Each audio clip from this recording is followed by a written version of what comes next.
राधा वल्लभ श्री हरिवंश। राधा वल्लभ श्री हरिवंश। राधा वल्लभ श्री हरिवंश। राधा वल्लभ श्री हरिवंश। वृंदावनेश्वरी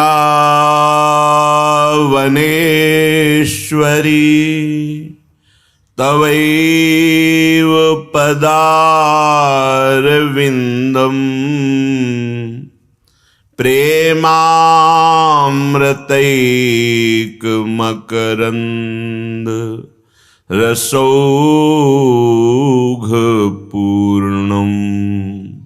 हृद्यर्पितं मधुपतेः स्मरतापमुग्रम्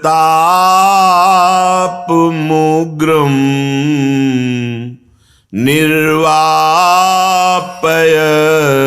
परम शीतलमाश्रयामि।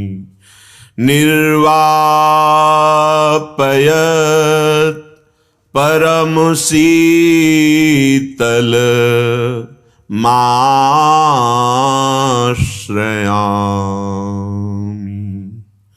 राधा राधा राधा राधा राधा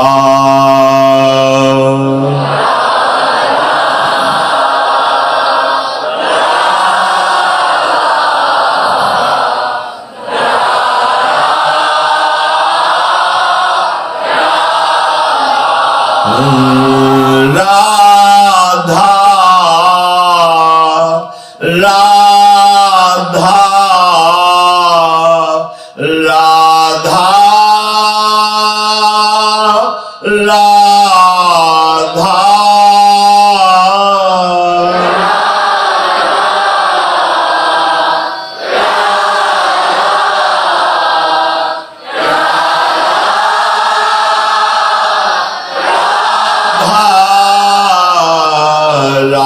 राधा राधा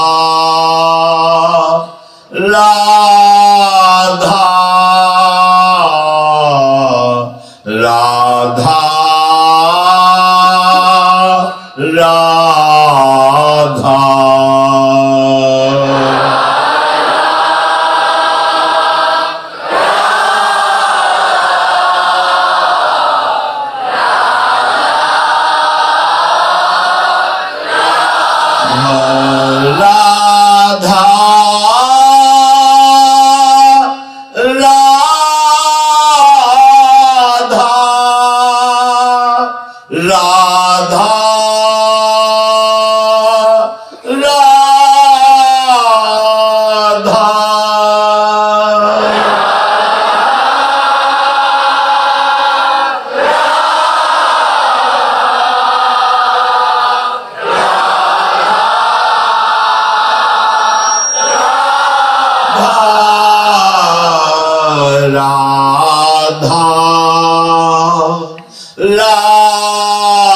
राधा राधा राधा राधा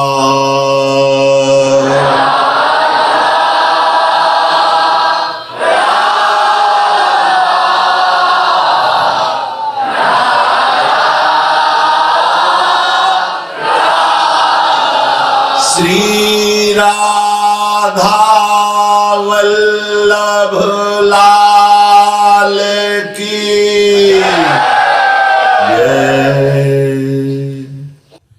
परम सच्चिदानंद घन प्रेमानंद स्वरूप नवनिभृत निकुंज महामहिम परम पावन श्री वृंदावन धाम। श्री वृंदावन धाम के लाडिले युगल चंद्र प्राणाराध्य श्री प्रिया प्रीतम जो समस्त हित परिकर निज परिकर। शुद्ध उपासक का चिंतन सिर्फ अपना होता है। हमारे में कौन से दोष हैं, कौन सी प्रतिकूल विचार वृत्ति है, वो इसका चिंतन करता है, कभी अन्य का नहीं। वो अपने दोषों को ढूंढ ढूंढ कर भजन बल से दोष रहित कर देता है हृदय को। एक एक दोष वृत्ति को अंतर में देखता है, वही उपासक है। जो उपासक दूसरों की दोष वृत्ति देखता है, दूसरों के दोष वर्णन करता है, दूसरों के दोष चिंतन करता है, वो मलिन हृदय हो जाता है।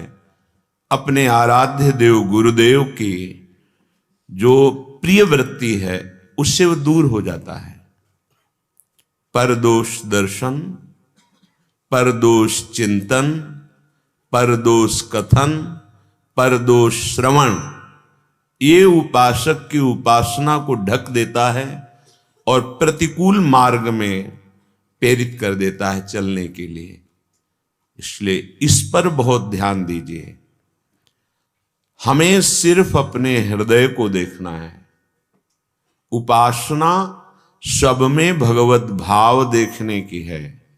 दोष दर्शन अपने हृदय में देखना है। संसारिक आदमी अपने हृदय को तो देखता नहीं, वो दूसरों के दोष गुण देखता रहता है। ये उपासक में बहुत बाधक वृत्ति है। अगर हमें निंदा करनी है तो अपने शरीर की, अपने मन की, अपनी उन वृत्तियों की जो भगवत विमुख है। हमें किसी की निंदा नहीं करनी, क्योंकि हमें सब में अपने आराध्य देव को देखना है। यही हमारी उपासना की परिपक्व अवस्था होगी। यदि हम दूसरों की निंदा करते हैं तो हमारे ऊपर उसका पाप चढ़ जाएगा, और वो पाप अपने तो हम भोग नहीं पा रहे, दूसरे के और चढ़ जाएंगे तो दुर्गति हो जाएगी। पर निंदा के कीते आवत कछु नहीं हाथ, मूर्ख पर्वत पाप को ले चल अपने साथ। निंदनीय शरीर है, निंदनीय मन जो भगवत विमुख होकर हमको गंदे आचरणों की प्रेरणा देता है, संकल्प बनाता है और इंद्रियों को साथ लेकर क्रियान्वित हो जाता है। निंदनीय ये विषय है। अगर हमारा हृदय प्रभु के चरणारविंद के मार्ग में सही नहीं चलेगा तो इष्ट और गुरु से विमुख हो जाओगे। इष्ट और गुरु में दोष दर्शन होने लगेगा। वही आपके अनंत जन्मों से जो बिगड़ी बनने वाली थी, आप चूक कर बैठोगे। आपको संसार सत्य लगने लगेगा। सतमार्ग के पथिक को स्वाप्निक लगने लगता है। ब्रह्मादिक के भोग सब विषम लागत ताहि, यहां मृत्युलोक के भोग आसक्त कर लेंगे। जिनका राग त्यागने के लिए हम विरागी हुए, वही हमें पतित कर देगा यदि हमारा दोष दर्शन किसी भी व्यक्ति के ऊपर हुआ। हां, हमें दिखाई दे रहा है कि गलत कर रहा है, हमें तत्काल विचार करना है। सतोगुण, रजोगुण, तमोगुण, 3 गुण माया के हैं। ये माया से प्रेरित है, लेकिन इसके अंदर हृदय में भगवान बैठे हैं। हमें अपना भाव बचाना है। यदि हमारे साथ कोई ऐसा व्यवहार करता है तो व्यवहारिक बहुत से तौर तरीके हैं। कानून की व्यवस्था है, समाज की व्यवस्था है, फिर सबसे बड़े हमारे सहयोगी आराध्य देव हैं। हम उनसे प्रार्थना करते हैं, पर हमें अपना हृदय मलिन होने से बचाना है। ये शरीर का राग जितना पुष्ट होता जाएगा उतने ही परमार्थ से आप दूर होते जाएंगे। शरीर का राग जितना क्षीण होता जाएगा उतने आप ऊंचाई पर पहुंच जाएंगे। जो अध्यात्म की ऊंचाई है, जहां दुख सुख आदि द्वंद्व स्पर्श ही नहीं कर सकते। श्रीपाद प्रबोधानंद जी महाराज कृपा करके वर्णन कर रहे हैं कि ऐ उपासक तू ध्यान दे, एतत् कुत्सित मस्तिमांस रचितम विणमूत्र पूयादिभिः पूर्णो दृष्टनि नष्टमिंद्रिय गणार मद्देन नित्यार्धितम आधि व्याधि सता विभूत मनिषम कामादि दाहाकुलम देहम तिष्ठतु यातु वा हरिरसैः त्वं नंद वृंदावने। ऐ साधक, ऐ उपासक, इस शरीर को तू मैं मत मान, इसमें आसक्त मत हो जा। अपने शरीर में यही शरीर समस्त आसक्तियों का जाल बुनता है। ये मेरा, ये तेरा, ये अच्छा, ये बुरा, यही हमारी भगवत दृष्टि को ढके हुए है। मैं, मोर, तोर, तैं। अगर इससे मुक्त होना है तो सबसे पहले इससे राग त्यागना है। साधक से भूले हो जाती है कि हम बाहरी बचाव पक्ष देखते हैं, छूना नहीं मुझे, दूर, ऐसा वैसा। लेकिन इससे क्या है? इससे इतना राग है, तुम ये हो। एक पुराने कपड़े का महत्व जैसे साधारण आदमी के हृदय से भी खत्म हो जाता है, ऐसे साधना का, उपासना का फल है इससे महत्व खत्म हो जाना। सांप अपनी केचुल से जैसे कोई संबंध नहीं रखता, ऐसे इस उपासक इस शरीर से कोई संबंध नहीं रखता। अगर हम इसको भाव से सेवन करते हैं तो श्री जी की सेवा का पात्र है, सेवा में आ रहा है बस। चाहे गृहस्थ हो चाहे विरक्त हो, अगर इससे राग है तो पापाचरण रुक नहीं सकता। पाप का मूल कराने वाला ये देहाभिमान, देह राग है। क्या है तुम्हारा देह? एतत् कुत्सित मस्तिमांस रचितम विणमूत्र पूयादिभिः। होश में ऊपर से चमड़ी ढकी हुई है। एतत् कुत्सित, निंदनीय है ये शरीर, निंदनीय। इसे बहुत प्यार करते हैं। किस लिए प्यार करते हैं? ये श्री जी का नाम जप रहा है, ये श्री जी की सेवा में है, ये लोक समाज की सेवा में है, ये सत्य मार्ग में हमारा सहयोग कर रहा है। इसलिए अगर ये धर्म से विमुख पापाचरण तो निंदनीय है, इसका कुछ भी काम में नहीं आता। पशुओं का तो काम में भी आ जाता है, इसका कोई काम नहीं होता। गाय का गोबर लीप दे तो पवित्रता आ जाती है, इसका गोबर किस काम का, मल किस काम का? आप देखिए, इस शरीर से केवल एक दुर्लभता है, सत मार्ग में चलना, असत क्रियाओं का त्याग करके भगवत भजन करते हुए अपने कर्तव्य रूपी पूजा श्री भगवान को समर्पित करना। अगर ये नहीं तो कह रहे हैं कुत्सित, बहुत ही घृणित है ये शरीर। क्या है इसके अंदर? हड्डियों का ढांचा है, नस नाड़ियों से बंधा हुआ है, ऊपर से मांस थुपा हुआ है, नस नाड़ियों में रक्त संचार हो रहा है, अंदर थैलियां हैं, मूत्र की, मल की, पित्त की, आदि। क्या इसमें है? जरा सा भी कोई भी द्वार खुल जाए तो घृणा ही घृणा हो जाए, चाहे वमन हो, चाहे नाक से छिड़को, चाहे आंख से, कान से, नीचे तो गंदगी के ही द्वार हैं। साधक सावधान, ये महापुरुष जनों की वाणी है। एक दिन इस शरीर की ममता के कारण तुम्हारा फिर नया जन्म होगा, फिर तुम इसी में आसक्त रहोगे, फिर नया जन्म होगा।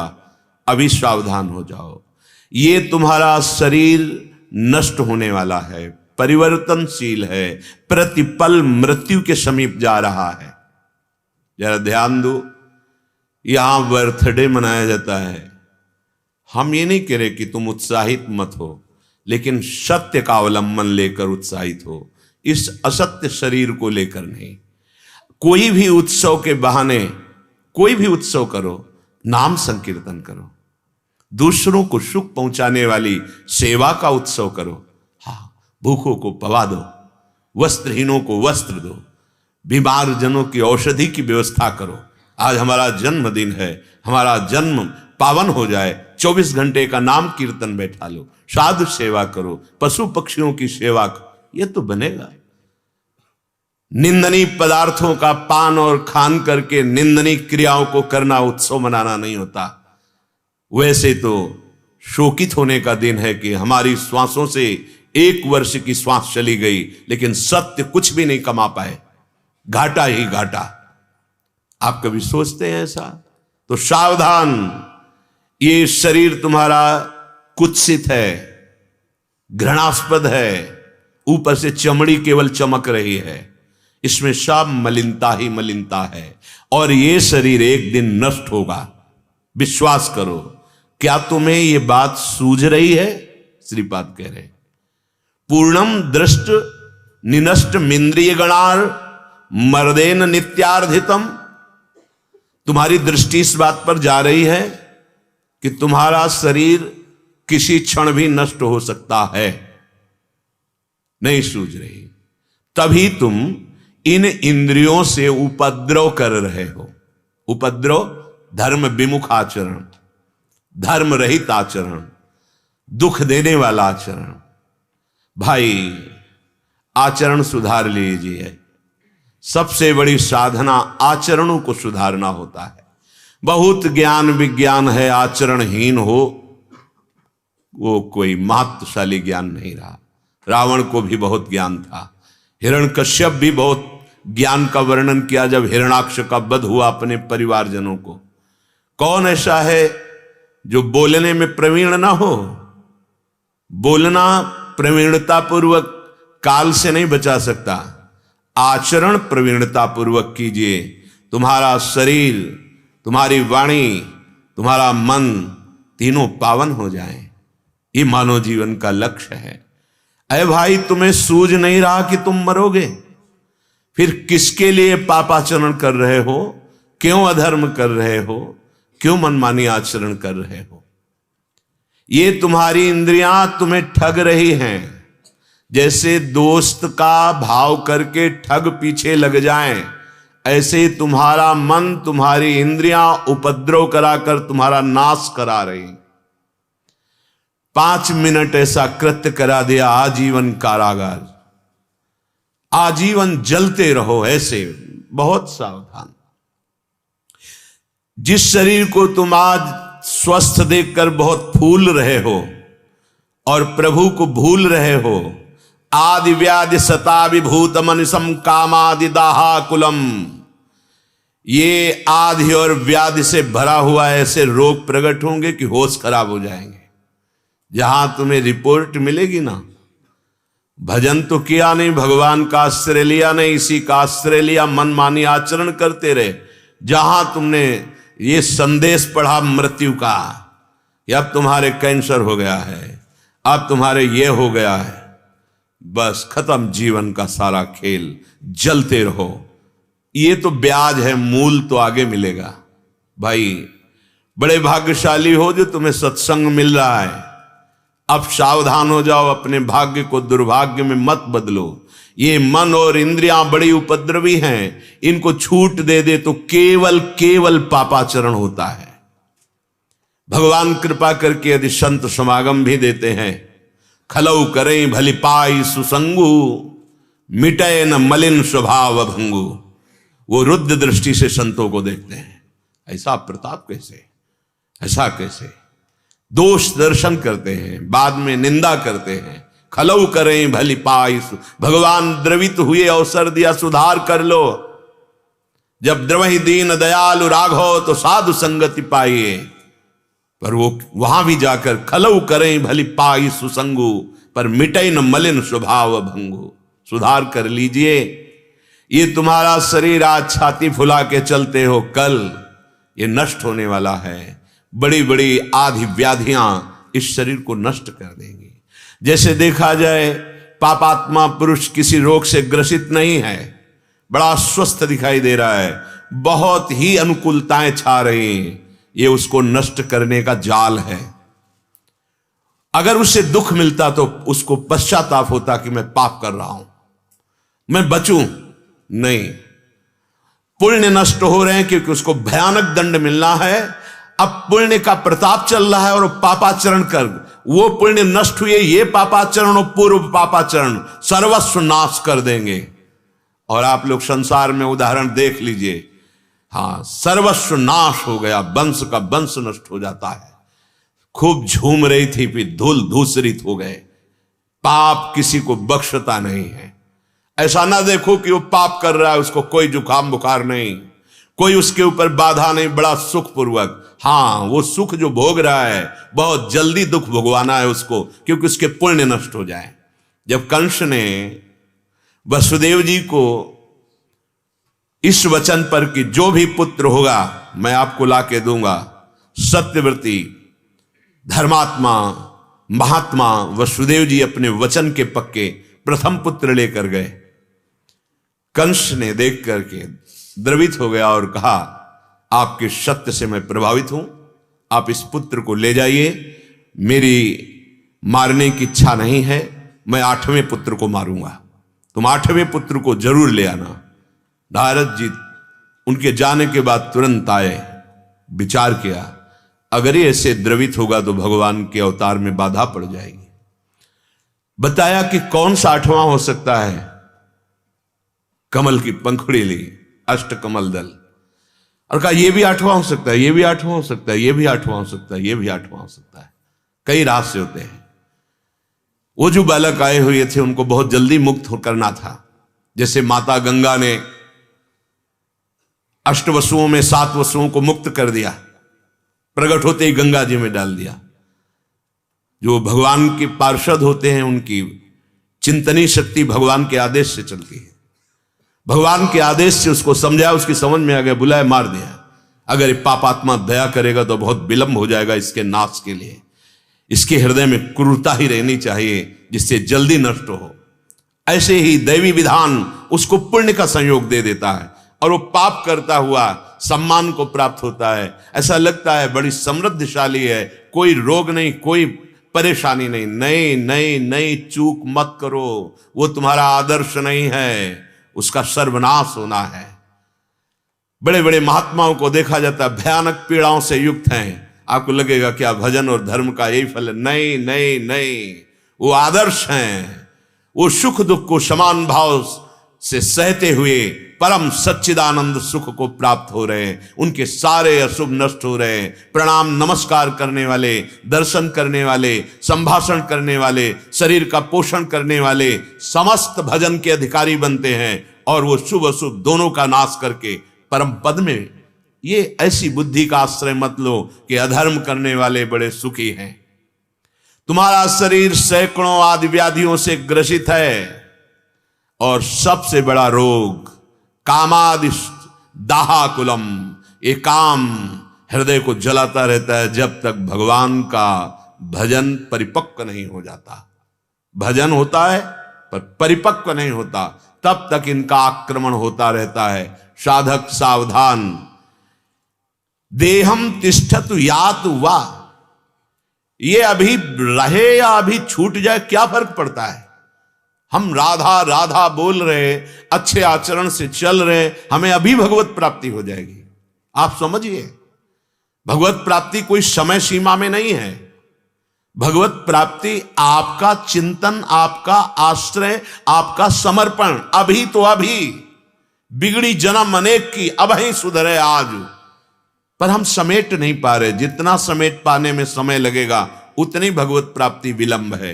यदि ऐसा कर सके तो गोस्वामी जी कह रहे हैं अब ही सुधरे आज, अभी आप भगवत प्राप्त हो जाएंगे। प्रभु से अपना संबंधार्थ भाव, एक नाम त्रैलोक ही तारे, जो न ले सो जन्म ही हारे। एक बार जिन नाम ली हित सो होए अति दीन, आर्त भाव से तन्मय होकर राधा। बस इसी के लिए तो भजन कर रहे हैं कि वो भाव आ जाए, जो एक बार जिन नाम ली हित सो होए अति दीन, ताको संग न छाड़ही दर्शन, ताको संग न छाड़ही ध्रुव अपनो करिलीन। ये हृदयेश्वर को समर्पित हो गया तो अभी प्राण निकल जाए, क्या फर्क पड़ता है। और अगर प्रभु से विमुख हैं तो तुम 100 वर्ष जियो, 125 वर्ष जियो, क्या फर्क पड़ता है। केवल जीवन व्यतीत कर रहे हो। ये शरीर रहे या ना रहे, तुम इस बात को पकड़ लो कि अब जितनी श्वासें हैं ये हरि शरणम, ये भगवत चरणारविंद में व्यतीत होंगी, तो आनंद को प्राप्त हो जाओगे। कह रहे हैं देहम तिष्ठत यातुवा हरि रसई त्वम नंद वृंदावने। ये तुम्हारे अंदर निष्ठा कैसे आएगी कि आज से मैं नियम लेता हूं, मैं प्रभु का हूं और अब जितनी श्वासें हैं प्रभु का भजन करूंगा। बोले वृंदावन आ जाओ। वृंदावन तुम्हें रसिकों का संग प्रदान करेगा और रसिक संग सुखकारी, वो तुम्हारे हृदय में निष्ठा पैदा कर देंगे। ये सामर्थ्य रसिक महापुरुषों में होती है। अनेक जन्मों की जो बिगड़ी वृत्तियां हैं, कुछ क्षण के सत्संग में इतना पावर है कि आपके अंदर आने लगेगा, आज से नहीं करूंगा, अब नहीं करूंगा और अब मैं सतमार्ग में चलूंगा।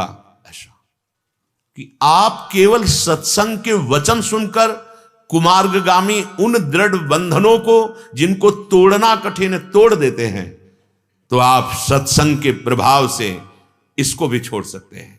शरीर राग को सर्वसंगो पहो ही माम, भगवान के वचन है। सत्संगा सर्वसंगो पहो ही माम, समस्त संगों से असंग करके भगवान के प्रेम रंग में रंग देता है। श्रीपाद कह रहे श्रीधाम वृंदावन का आश्रय ले लो। श्रीधाम वृंदावन तुम्हें भगवत प्रेमी महात्माओं से मिला देगा और उनके संग से ऐसा रंग चढ़ेगा कि आपके जीवन का जो परम लक्ष्य है वो आपके हृदय में प्रकाशित हो जाएगा। हरिराम व्यास जी भी यही बात कह रहे हैं वृंदावन को वास करी, छाड़ी जगत की आस, व्यास सुरसिकन हिल मिले, हुए नव जन्म प्रकाश, हुए नव जन्म प्रकाश। ऐ भाई, यदि कहीं तुम्हें वृंदावन आने का सौभाग्य मिला, वृंदावन वास करने का सौभाग्य मिला, 1 दिन 2 दिन 4 दिन, अगर यहां 3 रात्रि वास कर ले तो आवागमन के चक्र से मुक्त होने की नींव रख दी, दुर्गति नहीं हो सकती। फिर अहो भाग्य जिनको वास मिला है, बड़ी महिमा है। छाड़ी जगत की आस, खास बात समझनी है। हमारे हृदय में एक आशा है कि जगत के लोगों से, भोगों से हमें सुख मिल जाएगा। नहीं मिलेगा। देख लो, सब करके देख लो। जन्म के जन्म नष्ट हो गए, सुख नहीं मिला। सुख का मतलब होता है चिंतन रहित हृदय हो जाना, संसार के चिंतन। जैसे जो हमें चाहिए वो मिल गया, अब हमको तृप्ति हो जानी चाहिए, ऐसा कोई विषय नहीं है। आशा ही परमम दुखम, नैराश्यम परमम सुखम। भगवान दत्तात्रेय जी ने पिंगला जी को गुरु बनाया। जनकपुरी में रहती थी, विदेहराज की नगरी में।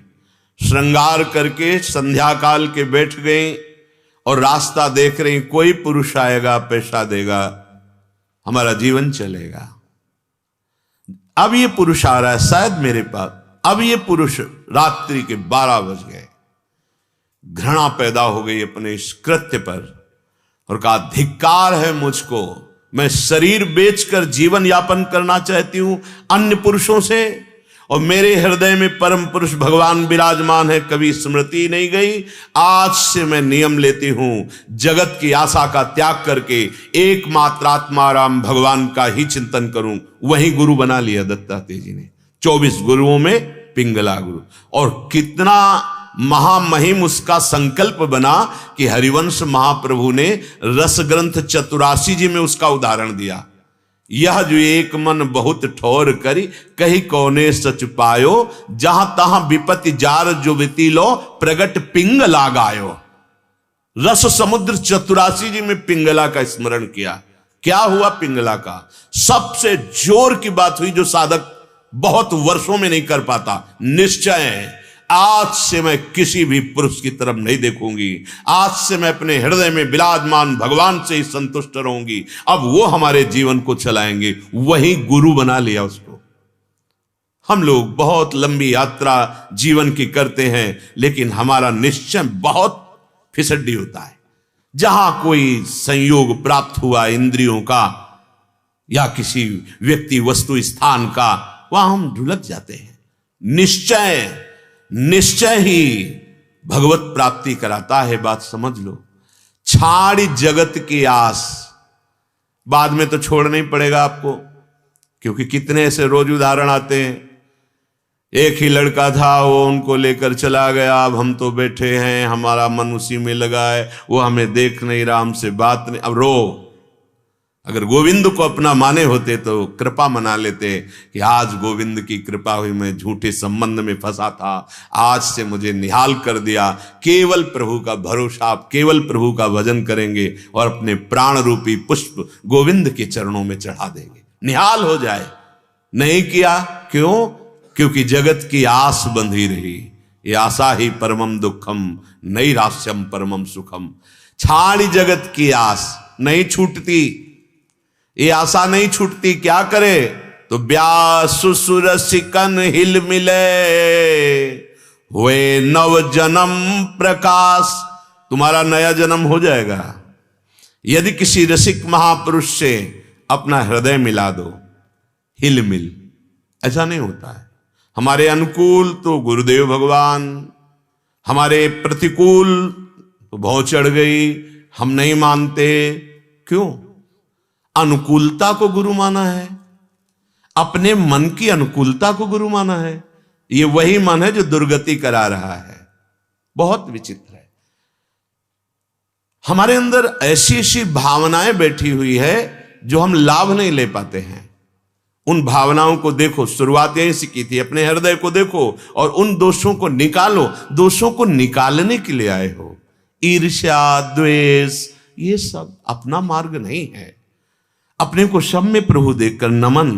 हमें जो बात देखने से जलन होती, परेशान, हम कभी देखेंगे ही नहीं, ऐसे रखेंगे। हम अपने हृदय को पावन करने वाली बात ही नहीं सोचते। रसिकों से अपने हृदय को मिला दो। हृदय को अब जोई काहें करें हम सोई, आयस लिए चले निज दासी। जैसी आज्ञा होगी, आपके लिए जो दिनचर्या मिली है, आपको जो कर्तव्य कर्म मिला है, आप उसमें रत रहिए, नाम स्मरण करते रहिए। और भगवत प्रेमी महात्मा जिसके जीवन में आ गए, वो अंतिम जन्म होता है जब द्रवहि दीन दयालु राग हो, तो साधु संगति पाइए। अगर साधु संगति मिल गई तो समझ लो कि भगवान हमें इस संसार समुद्र से मुक्त करना चाहते हैं। इसलिए मेरे अंदर श्रद्धा प्रकट की और ये अवसर प्रदान किया। हुए नव जन्म प्रकाश। फिर वही बात कह रहा हूं, निश्चय में बहुत बड़ी सामर्थ्य है। एक चोर था, वो किसी धनी मानी के यहां से चोरी करके भागा, तो उसके अंग रक्षक पीछे लगे, जो ग्रह की रक्षा करने वाले और उसके शरीर रक्षा करने वाले, बड़ा धनी मानी पुरुष था। वो भागे तो विचार किया कि अब पीछे लग गए हैं तो मैं पकड़ा जाऊंगा। तो जो चोरी की थी वो तो इधर उधर फेंक दिया। और श्री चतुर्भुजदास जी, महाप्रभु बंचंद जी के शिष्य, हरिवंश महाप्रभु के पुत्र बंचंद जी के, बड़ी ऊंची स्थिति के महात्मा थे, प्रियालाल के अनुराग में। वो बहुत सैकड़ों संतों की मंडली लेकर जगत उद्धार के लिए भ्रमण करते थे। तो वहां भगवत चर्चा कर रहे थे। अब वो जाकर चुपचाप सब श्रोताओं के बीच में बैठ गया। तो उन कर्मचारियों ने विचार किया कि यहां तो भक्त बैठे हैं, चोर काहे को बैठेगा। वो और दूसरी दिशाओं में ढूंढने लगे। उस समय चर्चा चल रही थी कि जो भगवत प्रेमी महात्मा की शरणागति स्वीकार करके प्रियालाल के नाम मंत्र में चित्त को लगाता है उसका नया जन्म हो जाता है, उसके सारे पाप नष्ट हो जाते हैं। यदि पुनः ना करे तो अब लो नशानी अब ना नशे। इतनी बात वो सुन पाया। सत्संग हो रहा था सब, फिर जब चले गए सत्संग के बाद तो पास पहुंचा, महाराज क्या ये सत्य विषय है कि यदि दीक्षा ले ली जाए और ऐसी गलती दोबारा ना की जाए तो सारे पाप नष्ट हो जाते हैं? हाँ, नया जन्म हो जाता है, उसके सारे पाप। महाराज मैं चोर हूं, बहुत चोरी की है और चोरी करने में हिंसा भी की है, हत्याएं भी की है, महापापी हूं, पर आपकी बात सुनकर मुझे विश्वास हो गया कि आप अगर मुझे दीक्षा दे दें तो मेरा नया जन्म हो जाएगा और मैं आपके सामने कहता हूं कभी अब पाप नहीं करूंगा। तो उनका तुम तो सबसे पहले अधिकारी हो, तुम चिंता मत करो, तुम्हारे लिए कोई विधान नहीं कि तुम ये लाओ वो लाओ, नहा के आओ। अभी संतों के पास माला झोली कंठी, तो जब वो प्रचार प्रसार में भगवत रस में थे तो थी, तत्काल कंठी बांधी और ये श्री प्रियाजू के चरण चिन्हों से युक्त तिलक की रचना की और कहा आज से ये मंत्र जपो और अपवित्र जब शरीर तो राधा वल्लभ श्री हरिवंश जपो, तुम्हारा नया जन्म हो गया। अब सुबह तिलक लगाए एकदम से, द्वादश तिलक और निकला। अब वो खोजे ही में थे उनके सैनिक जन, तुरंत पकड़ लिया, ये वही है जो चोरी किया था। धनी ने भी देखा, हाँ यही है, चोर है। वो बोले मैं चोर नहीं हूं, मैंने इस जन्म में कोई चोरी नहीं की। अरे बोले बात बनाता, राजा के पास ले गए। उस समय सत्य को प्रमाणित करने के लिए एक प्रक्रिया होती थी। हाथ में नवीन कोमल पीपल का पत्ता, उसके ऊपर कच्चा सूत और उसके ऊपर जला हुआ लोहे का लाल ऐसे फाल वो रखा जाता है। अगर वो धागा झुलस गया तो तुम असत्य हो, और अगर नहीं झुलसा तो 7 कदम चलो और फेंक दो, तुम सत्य हो। ऐसा उस समय पद्धति थी। ये कहें कि यही चोर है और वो कह रहे थे कि मैंने इस जन्म में चोरी नहीं की। अब चोर को परीक्षा देनी पड़ेगी। वही प्रक्रिया हुई। ऐसे रखा और मन में निश्चय किया, गुरुदेव आपने कहा था दीक्षा के बाद नया जन्म, और उच्च स्वर से बोला इस जन्म में मैंने चोरी नहीं की, और 7 कदम चला, फार फेंक दिया, झुलसा भी नहीं। अब राजा ने कहा इस धनी को फांसी की सजा दी जाए, क्योंकि इसने ऐसे शुद्ध वैष्णव को चोर कहा और यहां आकर दंड देने का विधान। अब वो बोले महाराज फांसी मत दीजिए, सही कह रहे हैं। बोले आप कैसे सही मान सकते हैं, आपको तो प्रमाण दे दिया। बोले इस जन्म में चोरी नहीं की, पीछे जन्म में की थी। बोले कल की बात है, तुम पीछे जन्म? हाँ तो शाम के हमारा गुरु मंत्र हुआ है, पूरा रहस्य बताया। तो देखो निश्चय का कोई अन्य अनुष्ठान नहीं, गुरु का वर्ण किया और निश्चय किया कि जो गुरुदेव कह रहे वो सत्य है, तो प्रमाणित कर दिया कि सत्य है, सारे पाप नष्ट हो जाते हैं। व्यास सु रसिकन हिल मिले। गुरुदेव मां की तरह होते हैं, जैसे छोटे छोटे बच्चे ना एक दूसरे से ईर्ष्या राग द्वेष, तो लगता बचाओ इनको, किसी तरह बचाओ। राग द्वेष ईर्ष्या ये इतने बड़े शत्रु हैं कि सारे सुकृत का नाश कर देते हैं। परिणाम क्या होता है, आराध्य देव गुरुदेव से विश्वास नहीं रह जाता। नहीं ये उनको ज्यादा आदर देते हैं, वो उनको ज्यादा ऐसा नहीं है। मां के अगर 4 पुत्र हैं 8 पुत्र हैं, वो सबको बराबर प्यार करती। हां तुम्हारी दृष्टि में लगेगा मां में पक्षपात, मां के हृदय में ऐसा नहीं। तो अनंत करुणा वरुणालय प्रभु को जिसने अपने हृदय में धारण कर लिया है, वो कहीं किसी से कम ज्यादा थोड़ी, वो तो समदर्शी होते हैं। हाँ अधिकार अनुसार व्यवहार करते दिखाई देंगे, लेकिन उनमें पक्षपात नहीं, सबके समान भाव, सबका समान कल्याण हो, ऐसा भाव होता है। रसिकन सु हिलमिली, हमारा हृदय मिल जाए।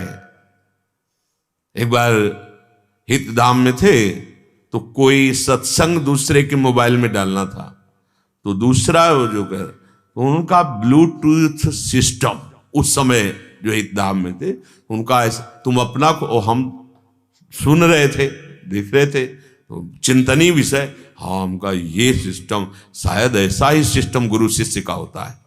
अगर उसका हृदय खुला, समर्पण, गुरु ने अपने हृदय की वस्तु उसमें डाल दी, जब तक आपका ब्लूटूथ सिस्टम नहीं खुलेगा तब तक वो उसमें नहीं जाएगा। उस समय, अब नया कोई सिस्टम हमने देखा ले भी, क्योंकि जब बच्चे करते तो हमें समझ में आता। अगर आपका हृदय गुरु के प्रति समर्पित है, खुला हृदय, मोह कपट छल छिद्र न भावा, मान रहित, संपूर्णता भाव, जैसे लौकिकता में अपनी मां से कोई प्यार करता है, सहृदय, ऐसे अपने गुरुदेव से, मेरे जीवन धन, मेरे प्राण धन, गुरु की वस्तु अपने आप आपके हृदय में आ जाएगी। जैसे नाभाजी के हृदय में अग्रदेवाचार्य जी की वस्तु सकिल गई। गुरु शिष्य का संबंध ये एक हृदय वाला होता है। देखने में दो तन दिखाई देते हैं, शिष्य और गुरु। वस्तुतः गुरु शिष्य के हृदय में बैठकर अभेद स्थिति पैदा कर देता है। जो गुरु वही शिष्य, जैसे नारद जी के लिए आया है, आप उस शरीर से चाहें सब कीन्हा, अपने समान सबको बनाने की भावना सदगुरु में होती है। हुए नव जन्म प्रकाश, क्या आप अपना नया जन्म मानते हैं कि हमारा गुरु से हुआ है? हमारा कोई और संबंधी नहीं, सिर्फ गुरुदेव। गुरुदेव ही हमारे माता हैं, पिता हैं, गुरुदेव ही हमारे सर्वस्व हैं, ऐसा भाव आएगा। गा तो लेंगे गुरुर ब्रह्मा, गुरु जी के द्वारा हमारे नए जन्म की सृष्टि हुई। गुरुर विष्णु, गुरुदेव ही हमारे सद्गुणों का पालन करने वाले हैं, पोषण करने वाले हैं। और गुरु हमारे दुर्गुणों का विनाश करने वाले, इसलिए गुरु महेश्वर। और गुरु साक्षात परब्रह्म, जिसकी हमें जानकारी करनी, जिसे हमें पाना है, वो हमारे सामने बैठे हैं। ध्यान मूलम गुरु मूर्ति, पूजा मूलम गुरु पदम, मंत्र मूलम गुरु वाक्यम, मोक्ष मूलम। कहां है भाव? भाव का ही सारा खेल है। भाव तो एक व्यक्तित्व का देख रहे हो आप, तो एक व्यक्ति से तुम्हारा कल्याण हो जाएगा क्या?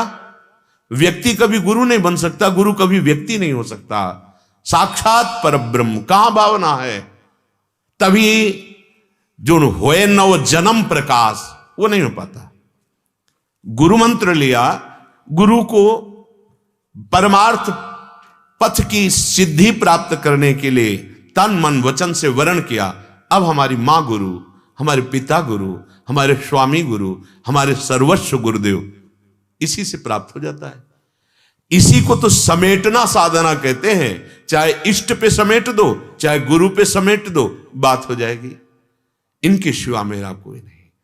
ध्यान मूलम गुरु, हमारे ध्यान का विषय गुरुदेव है, हमारे चिंतन का विषय गुरुदेव है, हमारा मंत्र गुरुदेव के वाक्य हैं, हमारा मोक्ष गुरुदेव की कृपा है। क्या क्या समस्या? समस्या है ना मानना। कर लेते हैं व्यवहारिक संबंध जैसा, लेकिन हमारा भाव नहीं होता। तुमेव माता च पिता तुमेव, तुमेव बंधुश्च सखा तुमेव, तुमेव विद्या द्रविणं तुमेव, तुमेव सर्वम मम देव देव। ऐसा भाव आ जाए तो ये सिस्टम अपने आप आपके हृदय में आ जाएगा। देना नहीं पड़ता। अग्रदेवाचार्य जी को पता नहीं था कि हमारे शिष्य नाभाजी की इतनी ऊंची स्थिति आ गई। वो तो तब पता चला जब अंतर में जाके बात की। गुरु को भी नहीं पता कि हमारे शिष्य क्यों इतना भाव समर्पित हृदय से अपने आप सकिल गई वस्तु वहां पहुंच जागृत हो गई। व्यास इसीलिए आगे का दोहा कह रहे, बहुत अखंड विद्वान और परम रस में डूबे हुए और सूक्ष्मता में विशाखा सखी के अंश से प्रकट हुए हरिराम व्यास जी। व्यास सुरसिकन की रहनी बहुत कठिन है वीर, मन आनंद घटे न छिन सहे जगत की पीर। कैसे चला जाता है इस रस के मार्ग में? कह रहे हैं ये बहुत कठिन रहनी है।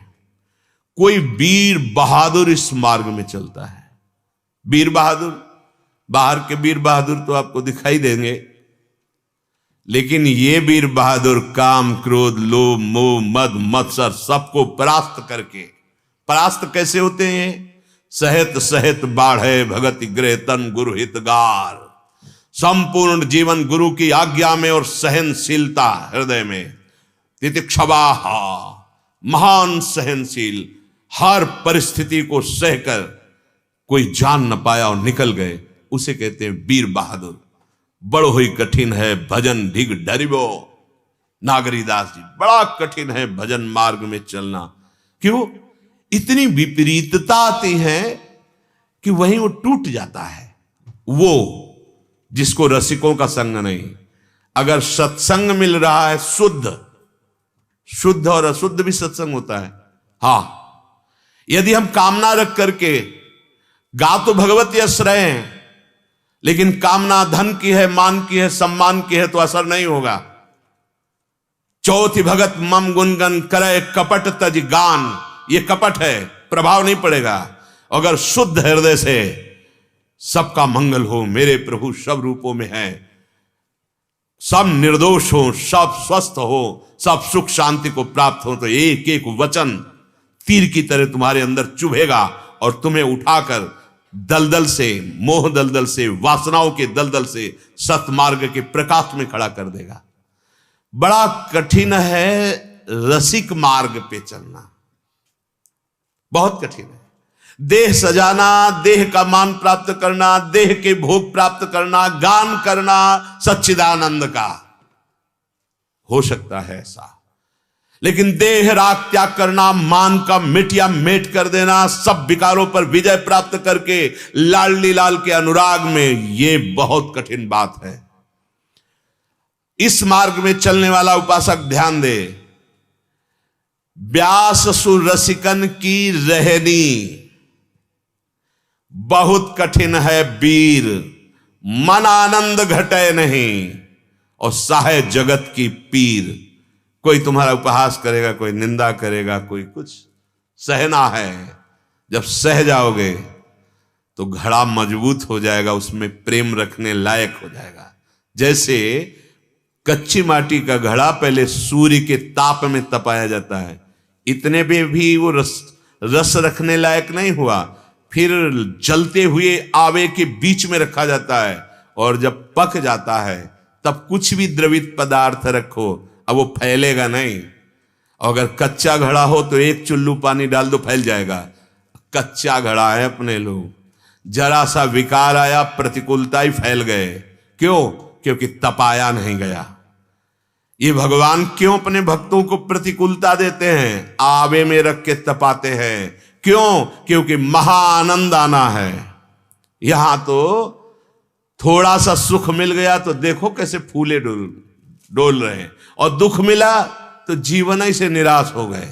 हाँ, कितने से बात करते तो लगता क्या तुम्हारी बुद्धि है। अरे ये जीवन निराश होने के लिए नहीं मिला, निराश को निराश करने के लिए मिला है। अविनाशी हो, निराशा भी निराश हो जाए उपाय करते करते तुम्हारे ऊपर, लेकिन तुम्हारे अंदर निराशा का प्रभाव नहीं, निराश खुद निराश होकर लौट जाए, भय खुद भयभीत हो जाए, तुम ऐसे हो। पर अपने को भूल करके आप संसार शरीर को अपना मान करके इसीलिए इस दुर्दशा को प्राप्त हो। मन आनंद घटे नहीं, सहे जगत की पीर। फिर बढ़ते बढ़ते वो मार्ग प्रकाशित हो जाता है जहां आनंद ही आनंद है, दुख का लेश नहीं है। व्यास रसिकता सो कहे, काटे माया फंद, हरिजन सो हिल मिल रहे, कबहु न व्यापे द्वंद। रसिक कौन? जिसके संग से ही माया मोह का नाश हो जाए। ये अनायास बिना प्रयास के जिस माया को छोड़ना बड़ा कठिन है, रसिक संग से हो जाएगा। आपको पता चला कैसे जीवन हमारा कहां से कहां पहुंच गया? यह है रसिक शेखर हरिवंश चंद्रजू की कृपा, ये रसिक शेखर गुरुदेव की कृपा। उसे रसिक कहते हैं जो मैं मोर तोर तय जहां तक दृष्टि जाए समस्त आसक्तियों का नाश स्वयं कर ले, और जो संग में आवे काटे माया फंद, उसके माया का नाश कर दे। और चार भगवत प्रेमी जब मिले तो प्रिया प्रीतम की चर्चा, भगवत चर्चा, ऐसा बहुत कम देखने को मिलता है। जहां चार बैठे, खान पान की चर्चा, देह की चर्चा, बड़ा विचित्र सो है। हरिजन सो हिल मिल रहे। कैसे हिला मिला जाता है? बोधयंता परस्परम कथयंत च माम नित्यम तुष्यंत च रमंत च। भगवत तत्व की चर्चा, भगवत प्रेम की चर्चा, चार मिले, अश्रु प्रवाह, रोमांच, और दिन भर याद रहे कि आज किसी साधु का संग हुआ। बकवास, व्यर्थ प्रपंच की बातें, बिल्कुल नहीं। अगर आप इसी जन्म में भगवत मार्ग में चलना चाहते तो इसका विस्मरण करना है। ये सब हमारा आधार कार्ड श्यामा श्याम है, हमारा जीवन श्यामा श्याम है, हमारी इज्जत श्यामा श्याम है, हमारा जन्म श्यामा श्याम, हमारा मरण उनके चरणों में, हमारा अस्तित्व नहीं है। कबहु न व्यापत द्वंद्व, फिर कोई द्वंद्व स्पर्श नहीं कर सकता, क्योंकि आप द्वंद्वातीत थे, हैं, रहेंगे। समझो अपने आप को, आप जैसा कोई शक्तिशाली और धनी नहीं है। आप आनंद के धनी हैं, आप भगवत शक्तियों के अंश हैं। जितनी शक्तियां प्रभु के पास, वही सब अंश रूप में आप में है। जो चाहो आप जागृत कर लो, लेकिन आप जागृत कर रहे हो काम को, क्रोध को, लोभ को, वही आपके हृदय को पीड़ा पहुंचा रहे हैं। व्यास कठिन कलिकाल है, नाम रूप अवगाही, रसिकन से तजयंतरो, नर्तन हीरा पाई। हरिराम व्यास जी कह रहे कलिकाल है, ज्यादा बुद्धिमान मत बनो, नाम जप करो और भगवान की सेवा करो। देखो, ऐसे शब्दों से बचो जो भगवान की सेवा का निरादर करते हैं। ऐसा न समझना कि निराकार की आराधना उस विषय को नहीं। आद्य गुरु भगवान शंकराचार्य जी की कृपा से पूर्व में परिचय है। तब ये महापुरुष, पूरे विश्व में डंका बजता था इनकी विद्वता का। हरिराम व्यास जी वो कह रहे हैं, छाती की बात कह रहे हैं। यहां भी छाती में वही बात इन गुरुजनों के प्रताप से आई। व्यास कठिन कलिकाल है, नाम रूप अवगाही, राधा राधा राधा। मान लो, मान लो। तो आप कहोगे कृष्ण क्यों नहीं कहते आपकी? कृष्ण कृष्ण कृष्ण कृष्ण, हमने खरीद लिया है उनको। हाँ, खरीद लिया, मान लो। आप जब के देखना, अगर मुस्कुराता हुआ बंसी वाला तुम्हारे नेत्रों में न समझ आए तो हमें बताना। अनुभव जैसे डोरी पकड़ लो, पतंग अपने आप आ जाएगी। डोरी छोड़ दो और पतंग कभी नहीं मिलने वाली। हरि प्रेमाविष्ट हो जाते। मैं क्या दूं, मेरी प्रियाजू का नाम जप रहा है। हाँ, प्रेमाविष्ट हरि उसके पीछे पीछे डोलते हैं। ये पराविद्या राधा नाम है। ये दान करने के लिए सजनी जो प्रगट भई।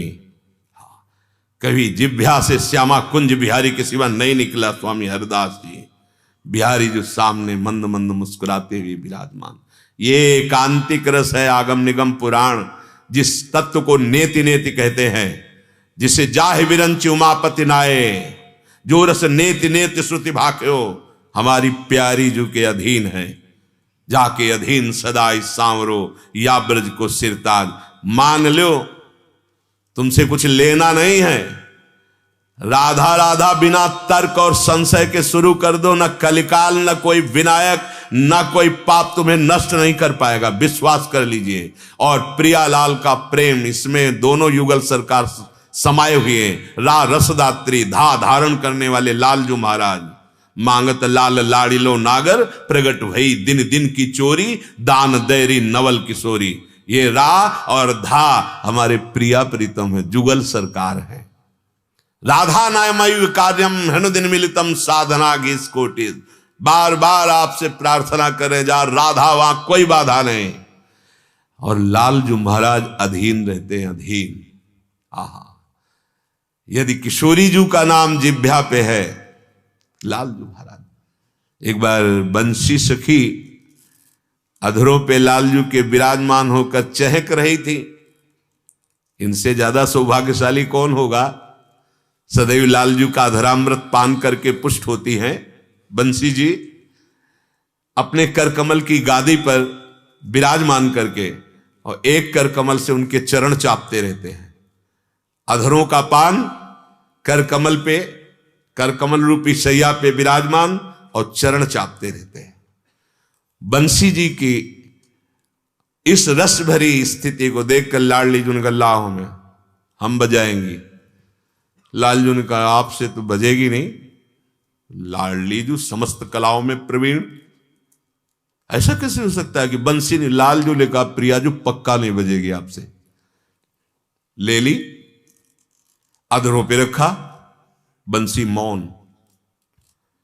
ललिता जी की तरफ देखा कि ये बज क्यों नहीं बजेगी लाडली जी आपसे। क्यों?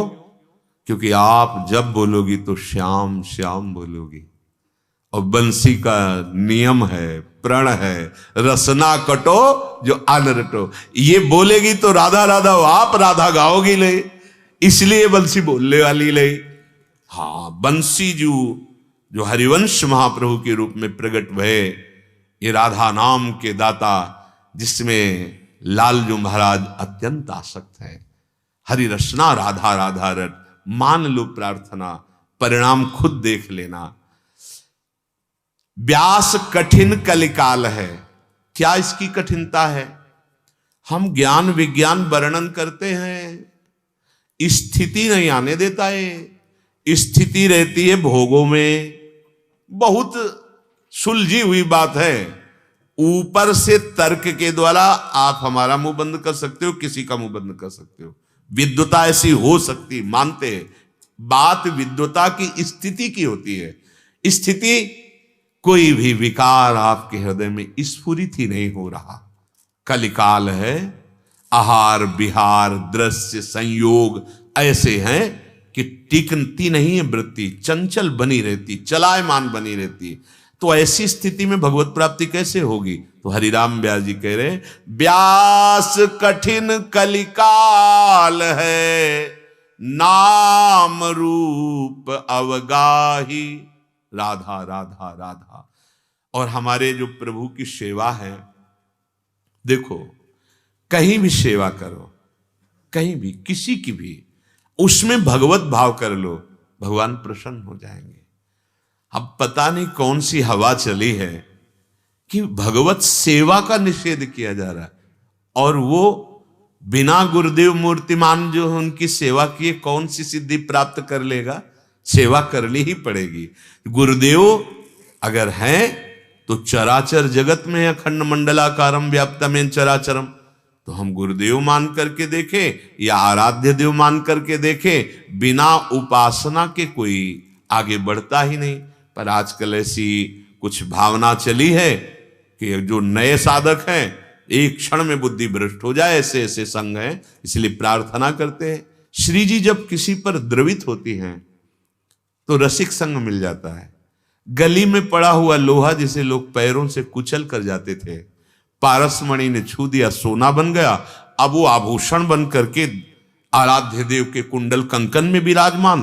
अब ये लगता है यार ये तो कल चरणों के नीचे पड़ा हुआ एक जंगहा लोहा था, हो क्या गया? ये पारसमणि का आलय बन बसत संग पारस के, आयस कनक समान भयम। आयस माने लोहा, कनक माने स्वर्ण, पारसमणि का प्रभाव, गुरुदेव की कृपा, रसिक की कृपा। तो कह रहे हैं ये कलिकाल सच्ची मानिए। बात बना लेना अलग है, लेकिन स्थिति देखना अलग। महाराज जी जिस कुटी में रहते थे, दूर दूर तक कोई सुविधा नहीं, कुछ नहीं। एक छोटी सी मटकी, उसमें चून ब्रजवासियों और लकड़ी और कंडा।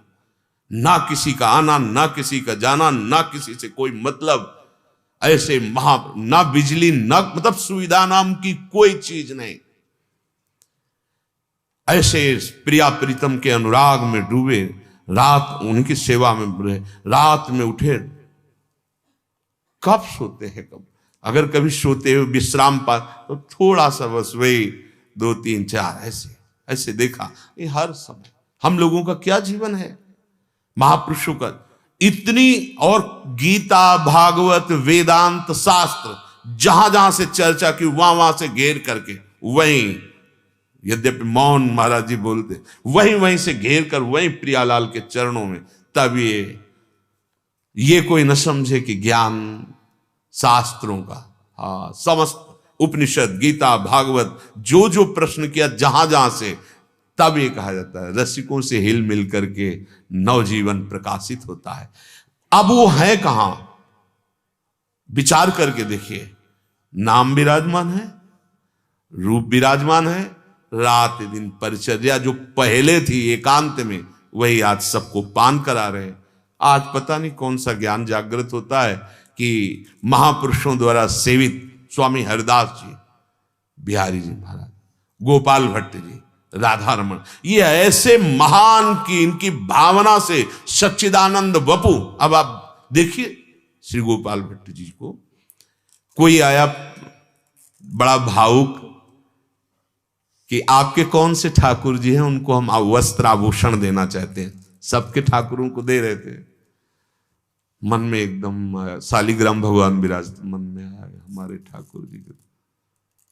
बस भक्त का चिंतन गाढ़ हुआ कि वही शालिग्राम से साक्षात प्रिया प्रीतम का मिलित रूप राधा रमण सरकार विराजमान है। हम लोग जो आज सौभाग्य प्राप्त करते हैं, ये उनके मन का चिंतन हुआ। श्री स्वामी हरिदास जी निधिवंत राज में बस ऐसे देखते रहते, मुस्कुराते रहते।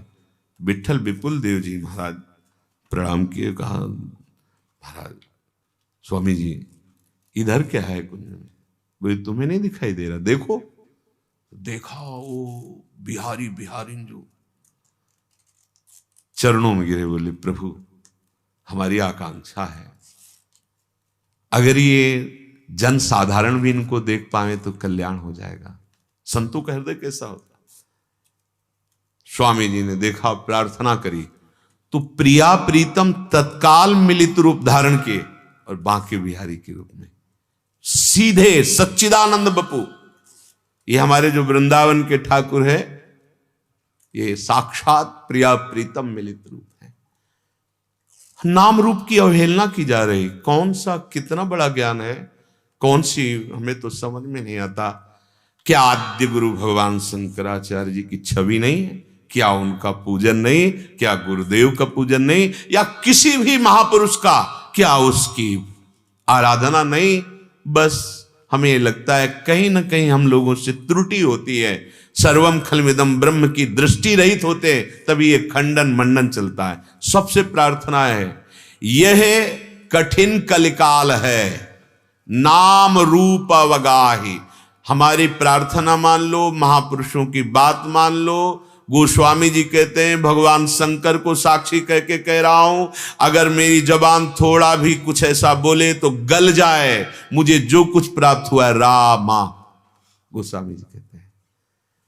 एक जज स्वामी थे, गीता वाटिका से उनका चरित्र भी निकला, तो उनको किसी घटना से एकदम वैराग्य हुआ और निकल पड़े कि जिस नारायण ने मुझे सत्य का परिचय दिया, अब मैं भजन करके उनको प्राप्त करूंगा।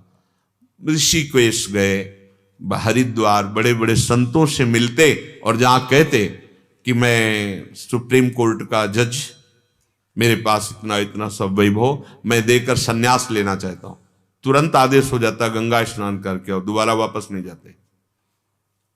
क्योंकि उनको लगा कि जो मेरे पद और मेरे धन का महत्व रखेगा, वो मुझे इससे राग रहित कैसे कर पाएगा। बहुत प्रवीण बुद्धि थी, उनको कुछ समझ में नहीं आया। तो जब प्रबल विरह जागृत होता है गुरु का या इष्ट का, तो प्राण रूपी पुष्प देने में संकोच नहीं होता। तो अब हिमालय में तो एक से एक पहाड़ है, पहाड़ में चढ़े और सोचा अपने प्राण विसर्जित कर देता हूं, क्योंकि मुझे जैसे गुरु चाहिए थे वो मिल ही नहीं रहे। जो मेरे पद का सम्मान न करें और मेरी संपत्ति का सम्मान न करें, मुझे ऐसे गुरु चाहिए। तब लगी जोगी जगत गुरु, जब लग रहा है निराश, और जब आशा मन में भई तो जग गुरु और जोगी दास। जे ही कूदने को पीछे से किसी ने पकड़ लिया, वो है नारायण, वो हरि। ए क्या चाहिए तेरे को? क्यों आत्महत्या करता है? पीछे मेरे एक दिव्य संत, उनका गुरुदेव का वर्ण तो नारायण नारायण नारायण नारायण, बस अंतर ध्यान, बस नारायण नारायण नारायण, इतना जप किया। एक टाट लगाए हुए थे, बस हर समय श्वास श्वास। तो जब भाई जी के समीप गए गीता वाटिका, तो वहां एक महिमा साधकों को दिखाते कि नाम जप की देखो, एक ऐसे नली रखते थे वो प्लास्टिक की, कहीं भी लगा दे, ऐसे कान में लगा तो वहां से निकलता नारायण नारायण नारायण। जैसे आप देखो नस नाड़ी धड़कती ना, हर नस नाड़ी से निकल, यहां लगा के, ऐसे लगा के नारायण नारायण नारायण। नाम की अवहेलना, रूप की अवहेलना। अरे जो रूप का आसक्त हो गया उससे बड़ा ज्ञानी कौन होगा? भगवान शंकर देखो ना, जहां जहां हमारे प्रभु अवतार लेते हैं, रूप दर्शन के लिए जाते। और मैया यशोदा जी कह रही, ए बाबा, ये बड़े बड़े सांप बिच्छू, मेरा लाला डर जाएगा। तो मानो मुस्कुरा के कह रहे हैं, हमारे गले में तो एक ही 5 ही फण वाले सर्प देख रही हो, ये 1000 फण वाले के ऊपर सोने वाला है, इसको कोई डर नहीं, क्योंकि भगवान से लाओ, सामने लाओ। दर्शन करते हैं बाल गोविंद। मैया ये हीरा जवाहरात तू हटा दे, एक बार केवल अवसर दे, मैं इस लाला के चरण अपने माथे पे रख लूं। ना बाबा, छूने तो नहीं दे। मैया मैंने एक सिद्धि प्राप्त की, मैं जिसे छू लेता हूं उसे नजर नहीं लगती, उसे कोई बाधा नहीं। भोरी मैया तो फिर जल्दी छुआ दे। भगवान के चरण से, महादेव जी परम ज्ञानियों के गुरु। और मैया मैं तब तक नहीं जाऊंगा जब तक लाला का प्रसादी वस्त्र नहीं दोगे। प्रसादी वस्त्र लेते, क्या स्वरूप है। अरे कोई भी हो, संत की प्रसादी, इष्ट की प्रसादी, वो हमारी बुद्धि को पावन करती है। प्रसाद का अनादर बुद्धि को भ्रष्ट कर देता है, ध्यान रखना। जगन्नाथपुरी में एक राजा पांसे खेल रहे थे और जगन्नाथ जी का प्रसाद सरकार का गया। सेवकों ने कहा, महाराज ये स्वामी जगन्नाथ जी ने आपके लिए प्रसाद भेजा है। तो पासा ऐसे लिए थे, ऐसे ले लिया। बहुत कष्ट हुआ पार्षदों। महाराज होश में, प्रभु का प्रसाद बाएं हाथ से, कभी ऐसे नहीं किया जाता, बाएं हाथ से ऐसे नहीं किया जाता, ध्यान रखना। वैसे प्राय मोबाइल है हाथ में तो उससे बना रहे हैं वीडियो और ऐसे कर रहे हैं, ये जानते हो दुश्मन से किया जाता है, शत्रु से। ये ऐसे नहीं किया। प्राय नए बच्चे हैं ना, उनको ज्ञान है नहीं, तो मोबाइल छूटे ना, क्योंकि वो वीडियो बना रहे हैं, वो ऐसे कर देते हैं। ऐसे नहीं, भगवान के सामने दाहिने हाथ से भी ऐसे नहीं करते, ऐसे करते हैं। 32 सेवा अपराधों में एक हाथ से ऐसे प्रणाम कर, फिर तो भारी अपराध बन गया भगवान का प्रसाद। पार्षदों ने कहा, महाराज बिल्कुल सहन नहीं होगा, आपने प्रसाद को बाएं हाथ। अब उनको हो, यद्यपि वो महाभागवत थे, पर वो खेल में ऐसी, तो उनका दाहिना हाथ फिर किस काम का, इसको कटवा देंगे। पूरा प्रसंग आता, कटवा दिया। मुझे ऐसा हाथ नहीं चाहिए जो भगवान के प्रसाद के समय बाया हाथ उठा। बहुत सावधानी, हमें भगवत मार्ग मिला है, अगर हम सावधानी नहीं रख पाए तो जीवन का जो लाभ है, नाम भगवान का, रूप भगवान का, प्रसाद भगवान का, ये हमारे समस्त मलों का नाश करता है। अगर कोई संत छू करके, यहां बहुत सूक्ष्म विषय है, बड़े बड़े महापुरुष, पूज्य श्री मथुरा दास जी सिद्ध महापुरुष थे, भक्तमाल जी कंठस्थ थी, कभी ककाहरा नहीं पढ़ा जाके, बड़ा एक अद्भुत प्रभाव था जब वो बोलते थे, बहुत बहुत सीधे सरल भाषा में। ऐसा लगता था हम मतलब किसी वैकुंठ में बैठे हुए, हम किसी दिव्य योग का आनंद प्राप्त कर रहे हैं। सच्ची बात कहते हैं, जब वो सामने से वयोवृद्ध धीरे धीरे से बोलते, अमृतमय, मानो अमृत। अगर हमारे हृदय में भगवान के प्रसाद के प्रति श्रद्धा नहीं है तो सारे सुकृत नष्ट हो जाएंगे। ये जो पता नहीं आजकल कैसा भाव चला है कि भगवान के प्रसाद, वो कह रहे थे अगर किसी संत के पास जाओ, आसपास कहीं रज दिखाई दे तो ऐसे माथे पे लगा दो, वहीं चरण रज होगी, कहीं ना कहीं उनके पैर पड़े हों। और कहीं सौभाग्य मिल जाए कि वो अपने हाथ से छू के कुछ दे दें, प्रसाद है, चरणामृत है या कोई वस्त्र प्रसाद, तब तो अहोभाग्य मनाना कि आज हमें भगवान की विशेष कृपा प्राप्त हुई। प्रसादी वस्त्र, प्रसादी माला, कुछ प्रसाद ऐसा। और अगर ऐसा भी नहीं दे रहे और देख लिए आपके, मृदु भाषण कर लिए, तो सौभाग्य। यहां तो प्रसाद को कह दिया जाता है कि प्रसाद के प्रति और सावधानी। जैसे तुलसी दल है, कुछ पुष्प हैं भगवत प्रसादी, इनमें चरण न पड़ने पावे, नहीं सारे सुकृत नष्ट हो जाते हैं। ये इसलिए सावधानियां बरन की इस विषय को प्राय लोग नहीं जानते हैं। एक बार भगवान शिव के पार्षद, जिनका नाम पुष्पदंत है, वो बहुत निजी भगवान शिव के पार्षद है, तो काशी में काशी नरेश का बगीचा था, बहुत ही सुंदर पुष्प। तो वो रात्रि में जाते थे और भगवान शिव के लिए, क्योंकि काशी नगरी भगवान शिव की है, भले वो तुम राजा होते लेकिन महाराजा तो विश्वनाथ जी हैं। वो जाते और वहां के पुष्प उतार करके ले। पहरेदार जब सुबह विश्वनाथ जी की सेवा के लिए पुष्प लेने के लिए राजा के लिए जाते, तो कहते महाराज बड़े बड़े अच्छे अच्छे सब पुष्प तो रात में उतर जाते हैं, कोई चोर आता है तो तुम लोग कैसे सुरक्षा नहीं करते? महाराज वो चोर कोई साधारण नहीं, असाधारण है। वो अंतर्ध्यान विधि से आता है और चुराकर अंतर्ध्यान विधि से चला जाता है। हम लोग चारों तरफ होते हैं, ना हमें दिखाई देता है, पर चोरी हो जाती है। राजा बहुत प्रवीण थे, उन्होंने कहा विश्वनाथ जी के प्रसादी पुष्प और बिल्वपत्र ले आओ और बगीचे में डाल दो, पकड़ में आ जाएगा चोर कोई भी हो। जे ही डाला, पैर पड़ा पुष्पदंत जी का, सारी शक्ति खत्म, सारी अंतर्ध्यान की शक्ति पुण्य सब खत्म। अब सैनिक लोग आए, अब ऐसे दिव्य महापुरुष को कोई स्पर्श कर सके, तो उसी समय रचना की शिव महिमना स्तोत्र और उसका गायन किया। जो ही गायन किया पुनः सामर्थ्य अंतर्ध्यान हो गए। इतने बड़े भगवत पार्षद के सुकृत नष्ट हो सकते हैं। अब जैसे दर्शन करने जा रहे राधा वल्लभ जी, बिहारी जी, कुछ असावधान लोग होते हैं जो माला के साथ तुलसी दे देते हैं और वो तुलसी वो रास्ते में बिखर जाती है, उनको ज्ञान नहीं है, या तुलसी माला प्रसादी मिली, वो ऐसे ले जा रहे हैं पहन करके, जिससे और उसमें पैर पड़ गए, आपके सुकृत नष्ट हो जाएंगे। बहुत ध्यान देने का विषय है। ये प्रसादी कोई साधारण नहीं है।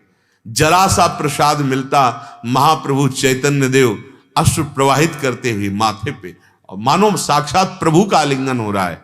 आज पता नहीं कौन सा हम वैराग्य लिए हैं कि भगवत प्रसाद का अपमान कर देते हैं। हमें आवश्यकता नहीं। किस बात के लिए हम चल रहे हैं? अरे हमारी बुद्धि शुद्ध होगी तभी हम ज्ञान को प्राप्त होंगे। सनकादि से बढ़कर कोई ज्ञानी नहीं है। भगवान की तुलसी जी के चरणों, जो चरणों में चढ़ी हुई तुलसी जी की गंध आई तो विकल हो गए दर्शन के लिए। उसी विकलता में जय विजय ने रोक दिया तो साफ दे दिया। उस गंध ने इतना मतवाला कर दिया था सनकादि को कि विकल हो गए दर्शन के लिए। ऐसे ज्ञानी महापुरुष, ऐसे भगवान शंकर आज हमारा पता नहीं कौन सा ज्ञान की भगवत प्रसाद का अनादर करते हैं। कह रहे हैं व्यास कठिन कलिकाल है, नाम रूप अवगाही, रसिकन से तज अंतरो नर्तन हीरा पाए। ए रसिक संग से दूरी मत बना लेना, नहीं तुम्हारा जो हीरा तन है, अर्थात इसी तन से भजन करके हम भगवान के पार्षद बन सकते हैं। हम जो चाहें वो बन सकते हैं। अगर रसिकों का संग छूट गया तो नरकगामी आचरण ही होंगे, ऊर्ध्वगामी आचरण होने वाले नहीं। व्यास रसिक तेई बड़े, ब्रज तजी अनत न जाही, वृंदावन के स्वपच लो, जूठन मांगे खाही। ये बहुत जोर की बात कही। अब कह रहे हैं कि सबसे बड़ा रसिक कौन? बोले जो ब्रज 84 कोस की सीमा का नियम ले लिया है। प्राण चाहे निकल जाए, ब्रज 84 कोस से हम बाहर नहीं जा सकते। उसमें भी कई ऐसे रसिक शेखर जो वृंदावन की सीमा के बाहर नहीं जा सकते, ऐसे है। पर छूट दे देनी चाहिए ब्रज 84 कोस की। कभी लाडली जी महाराज के दर्शन बरसाना, कभी लालजू के नंदगांव के, कभी गिरिराज महाराज, ये सब हमारे वैभव हैं। वृंदावन के सब माधुर्य वैभव हैं। तो कभी अगर हमको जाने की इच्छा हो तो हम ये नियम जरूर रखें 84 कोस का। हम अपने ब्रजमंडल में तो जा सकते हैं, कोई कोई महानुभाव ऐसे हैं वृंदावन की सीमा के बाहर नहीं जाते, बलिहारी है उनकी निष्ठा। कह रहे कि वृंदावन में सबसे बड़ा रसिक वही है जो ब्रज छोड़कर कभी जीवन में नहीं जाता। और ये शायद जाति अभिमान में ना पछ पावे। विद्या रूप महत्कुल धन जौवन अभिमान, सठ कंटक देखे जा रहा है न भक्ति निदान। ये अविद्याग्रसित अभिमान है, छोड़ देना चाहिए। वृंदावन का जो वासी है हमें केवल देखना है कि वो प्रिया प्रीतम के घर का है, ये नहीं देखना है किस जाति का है। आदेश कर रहे हैं वृंदावन के स्वपचलों जूठन मांगे खाए। बहुत देह अभिमान में बहुत सूक्ष्म जाति का अभिमान बैठा रहता है। ये बड़ी साधना करने पर भी पूर्ण रूप से नष्ट नहीं होता, गुरु कृपा से नष्ट होता है। हरिराम व्यास जी बहुत आचार्य कोटि के महापुरुष है। कह रहे वृंदावन के स्वपचलो जूठन मांगन खाए। वृंदावन बड़ी महिमा है, ये यहां ये नहीं देखा जाता। हम ये महापुरुषों की बात अगर आपको सुअर स्पर्श करके चला गया है बाहर तो स्नान की भावना कर लेना, यहां मत कर लेना। ये सब परम पावन रज में लौटते हैं और ये सब महापुरुष हैं। देखो हरिराम व्यास जी कहते मुझे श्वान बना दो, श्रीपाद प्रबोधानंद जी कहते नाली का कीड़ा बना दो, उद्धव जी कह रहे कोई घास गुलमलता औषधि। यहां जितने पशु पक्षी हैं ये सब भगवत स्वरूप है, धाम है। यहां आप सांसारिकता को मत देगा, ए सुअर छू गया, नहीं नहीं, बलिहारी है उसकी चरण रज की, वो इसी में लौट रहा है। जो रज शिव सनकादिक किया वो लौट रहा है। कह रहे व्यास मिठाई विप्र की तामे लागे आग, वृंदावन के स्वपच की जूठन खइए मांग। ऐ रसिक जनों, जो भगवत विमुख है, बड़े अभिमान में है, वो चाहे विप्र क्यों ना हो उसकी मिठाई मत छूना। और जो दैन्य वृंदावन हमने देखा, एक माई वो जो सब सेवा करती धाम की, वो अपनी थलिया में लिए और बाके बिहारी लाल मेरो बाके खड़े होकर के से क्या मस्ती, कूड़ा करकट इसमें बाकी बिहारी जी की गली से आ रहे थे। बार बार मन कहा इनके चरण छुए, कुछ भेजते दिया, जा बाबा लाडली जो तो पे कृपा करे। ये आशीर्वाद, ये उनकी चरण रज का प्रताप। आप ये मत देखो कि यहाँ के स्वपच हैं, नहीं, महापुरुष जल करे व्यास मिठाई विप्र की तामे लागे आग, वृंदावन के स्वपच की जूठन खइए मांग। यहाँ का एक एक जन जो इस रज में जन्मा है, पूज्य श्री चंद्रशेखर बाबा जी महाराज जब दर्शन करने पहले पहल गए प्रारंभ में, बाबा ने कहा ब्रजवास कर रहे हो? हाँ महाराज जी। 3 बातें जीवन में याद रखना। हाँ बाबा। पहला, ब्रजवासियों से भाव कभी न बिगड़ने पावे, और ब्रजरज के सेवन से कभी रहित मत होना, और ब्रजलताओं का सम्मान करना। 3 बातें बाबा ने, पूज्य श्री चंद्रशेखर बाबा जी महाराज। और बोले ब्रजवासियों का भाव कभी बिगड़े ना, इसलिए ज्यादा घनिष्ठ संबंध मत रखना। अगर घनिष्ठ संबंध रखोगे तो तुम उनकी अवहेलना कर दोगे, इसलिए जितना व्यवहार पूज्य भाव बन पावे उतना रखना, और दूरी बना के रखना, जिससे उनके प्रति तुम्हारा भाव न बिगड़े, क्योंकि वो सब सिद्ध परिकर हैं। मतलब वो प्रेम से बात कर रहे हैं, फिर भी ऐसा लग रहा है कि मतलब नाराज हैं क्या। इनका बोलना और इनका हृदय दोनों अलग अलग है। हृदय बड़ा कोमल सहज है, अब मतलब उनका बोलना जो है वो कठोर लग सकता है, लेकिन सच्ची कहते हैं। ये ब्रजवासी जन भगवान के निज पार्षद हैं, अपने लोगों को इनकी चरण धूल में वास करने को मिला। जो गुरुजन महापुरुष हैं वो बता गए, ब्रजरज, ब्रजलता और ब्रजवासी, इन 3 पर अपार श्रद्धा हो। हरिराम व्यास जी कह रहे हैं कभी इन पर या यहाँ के प्रेमी भक्तों पर जाति पक्ष न देखा जाए और सदैव चरण रज का सेवन करते हुए नाम जप किया जाए तो भगवत कृपा से हमारा जन्म सुधर जाएगा। श्री राधा वल्लभ लाल की।